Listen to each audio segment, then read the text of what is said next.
This is why you should never date somebody that is obsessed with you. Obsession is not love, and half the time, it ends badly. This is 21-year-old Carmen goes.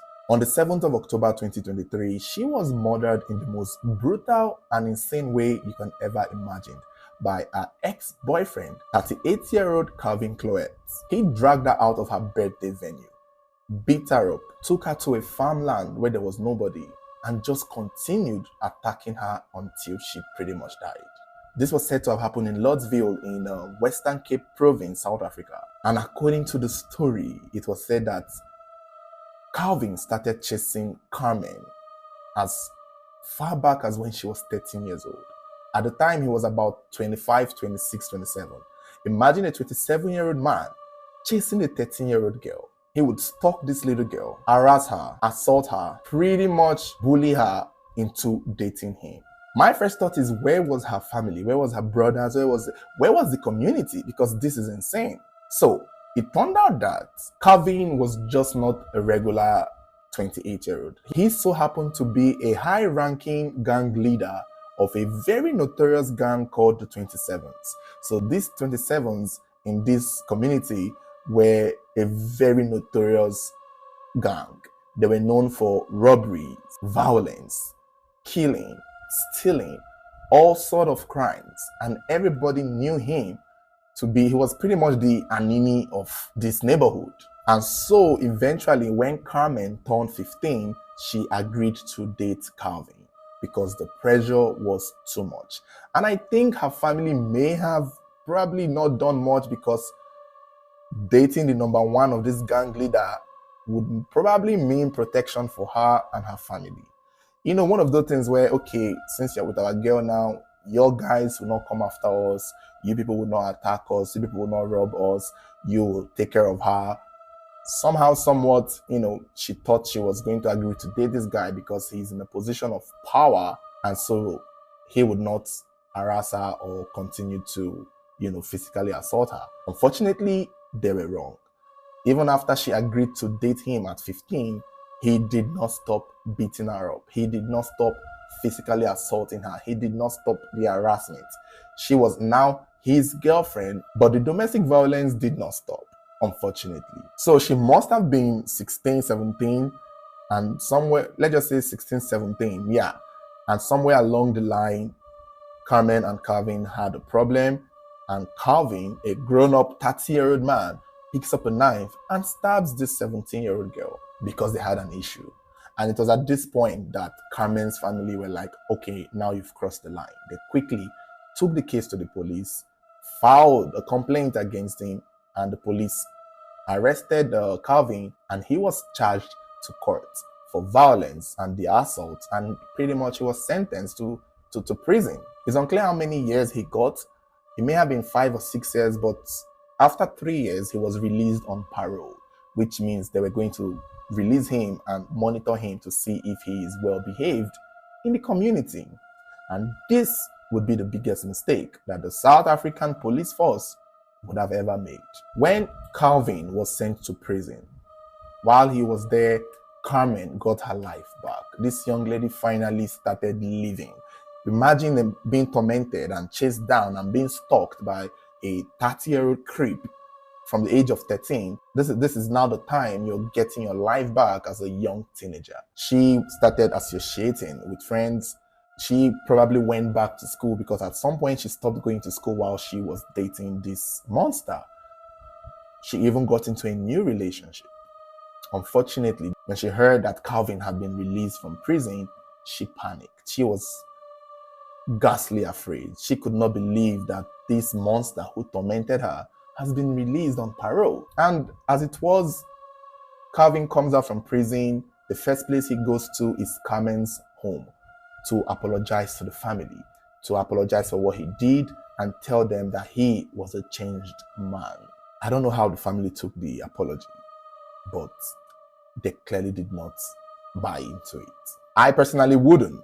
Within 3 weeks of being released from prison, Calvin continued stalking Carmen, who at this point was probably in her 20s. She was 20 going on 21.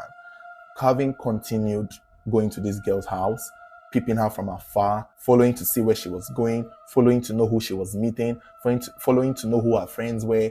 He was still on her case. And it was glaring and obvious. But there was nothing to report. Maybe stalking, and then for stalking, you only get a restraining order. And for a monster like Calvin, that doesn't really do much. But little did they know that disaster was about to happen.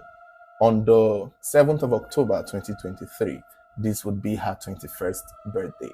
So Carmen gathered her friends and a new boyfriend and they went somewhere to celebrate.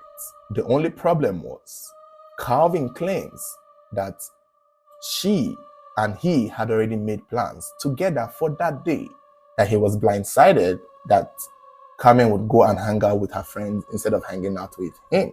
And so he came uninvited to where Carmen was doing her birthday celebration with her friends. And, you know, like the cultist that he is, he just popped up, requested for a beer, and Carmen just ignored him.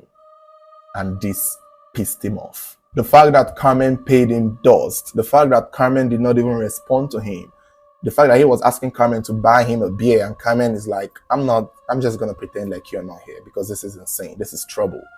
Her friends were there. Her current boyfriend was there. This is just terrible timing. Before you know it, out of anger of being ignored, Calvin picks up a bottle and just began attacking Carmen. The way the story goes is confusing because my first thought is, what were the friends doing? What was the new boyfriend doing? Like, this man pretty much beat this girl, dragged her out of that venue, took her to a isolated farmland, continued beating her up until she dies. Even used an axe on her. An axe. He used an axe on her. It was the next morning, children who were playing around the neighborhood found her body. And that was when it was news that Carmen had been killed. Finally, it was also said that while he was beating up Carmen, he texted Carmen's family to tell them that, I'm going to send you a gift you will never forget, pretty much the girl's body, which is insane. So this is diabolical on his part. He knew what he wanted to do and he meant to do it. My question is, for her to be taken away from the venue of the birthday to where she was killed, what was everybody doing? The statement being put out is that everybody were afraid for their life because he's a cultist. People were scared to stop him because they don't know what he would do. I'm like, okay, what was her boyfriend doing? What was her friends doing? At the moment he even comes there, call the police. Like, I still can't fathom how he was able to do this in front of people. 3 or 4 people would have jumped on him and stopped him. But I guess the fact that he is the number one in a very notorious gang, it kind of shows that he is not alone. So maybe his boys were somewhere around and maybe if anybody tried to stop him, it could get really bad for them. So everybody know him, he was notorious. So this was one of those things where they were like, he's crazy. When her body was found in the farm, clearly she had been sexually assaulted, injured badly, stomped on. The family of Carmen instantly knew who had done it. And the chase and search for Calvin began. This was barely 3 weeks after coming out of prison. He was found and arrested. He went to court. He pled guilty. He had no remorse. He even told the judge that, see, people should just lock me up because if I come out of here, I'm still going to be me. Like, I'm still going to pick up a gun. I'm still going to pick up a weapon. I'm still going to be the number one gang leader of the 27s club, which is ironic because for a leader of a club called the 27s, aren't you too old to be, why are you in that club? I would assume the 27s club would be people of 27 years old. You are 38.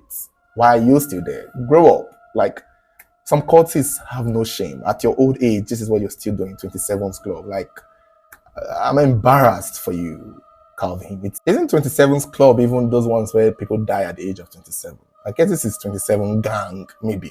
Yeah, this is in South Africa. I guess it's the 27 gang. Because I'm like, come on. 27's gang, you're 38. I feel like just some people just get stuck at a time in their age. They still think they're in secondary school where they are the baddest boy in JSS 3B or SS1C. It's crazy. it follows them up until they are in their 30s. It's shameful. On the 29th of October 2024, Calvin was sentenced to multiple life in prison, and he would most likely be there for the rest of his life. It's just unfortunate that this had to happen. I personally feel that Carmen was failed by her society, by her mother, by her father, by her brothers, by her entire family, by the community she lived in. For them to let this monster chase her at the age of 13 up till she's 21 and still end up killing her is insane. Society failed her. Police who released this monster failed her. Like, she tried her best. She tried. The only thing she could do was succumb, hoping he would stop, but it didn't work. And now she's gone. It's messed up.